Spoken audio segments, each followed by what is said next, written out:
نحمده ونصلي على رسوله الكريم أما بعد فأعوذ بالله من الشيطان الرجيم بسم الله الرحمن الرحيم رب اشرح لي صدري ويسر لي أمري واحلل عقدة من لساني يفقه قولي رب زدني علما رب زدني علما رب زدنی علما۔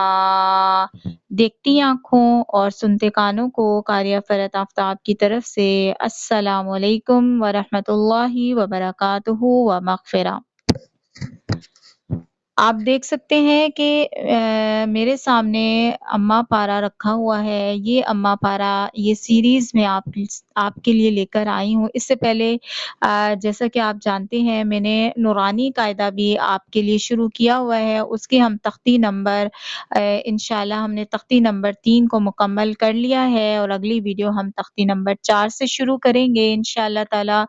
تو دیکھیں میرے سامنے میرے سامنے اماں پارا ہے۔ اماں پارا ہم تجوید کے ساتھ پڑھنا سیکھیں گے۔ یہ ان لوگوں کے لیے ہے جن کو تجوید نہیں آتی، جن کو قرآن پاک پڑھنا آتا ہے لیکن وہ بالکل سمپل طریقے سے سادے طریقے سے پڑھتے ہیں، تجوید کے ساتھ ان کو پڑھنا نہیں آتا، یا وہ لوگ جن کو بالکل بھی پڑھنا نہیں آتا وہ ظاہر نورانی قاعدے سے شروع کریں گے اور اس کے بعد اماں پارا شروع کریں گے یعنی 30واں پارا۔ اس سے پہلے میں آپ کو کچھ آداب قرآن پاک کے بتا دوں۔ دیکھیں قرآن کریم کی تلاوت کرنے کے کچھ آداب ہیں۔ قرآن کریم کی تلاوت باوضو ہو کر کریں، صاف اور پاک جگہ پر بیٹھ کر تلاوت کریں۔ قرآن کریم اللہ تعالیٰ کی طرف سے قیامت تک انسانوں کے لیے نور و ہدایت کا ذریعہ ہے۔ قرآن کریم کی روزانہ کی بنیاد پر تلاوت کی جائے۔ قرآن کریم میں اللہ تعالیٰ کے احکامات پر غور کیا جائے۔ قرآن کریم کی آیات مبارکہ کو پڑھ کر اور سمجھ کر عمل کیا جائے۔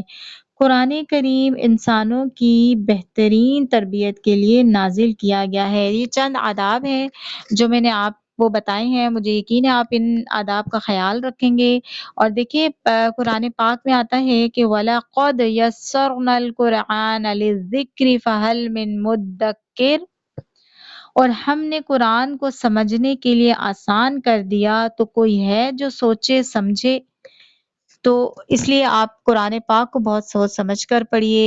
اگر ترجمہ ہے تو اس پر عمل کرنے کی کوشش کریے، اگر تجوید ہے تو اسے پراپر تجوید کے ساتھ قرآن پاک کو پڑھنے کی کوشش کریں۔ اگلی ویڈیو میں انشاءاللہ تعالی میں آپ کو اماں پارے کی سورہ نبا سے ہم شروع کریں گے انشاءاللہ تجوید کے ساتھ۔ مجھے امید ہے کہ آپ میرے ساتھ مل کر کوشش کریں گے پڑھنے کی انشاءاللہ۔ اگلی ویڈیو کے لیے السلام علیکم ورحمۃ اللہ وبرکاتہ و مغفرہ۔ اپنا بہت سارا خیال رکھیے گا۔ اللہ حافظ۔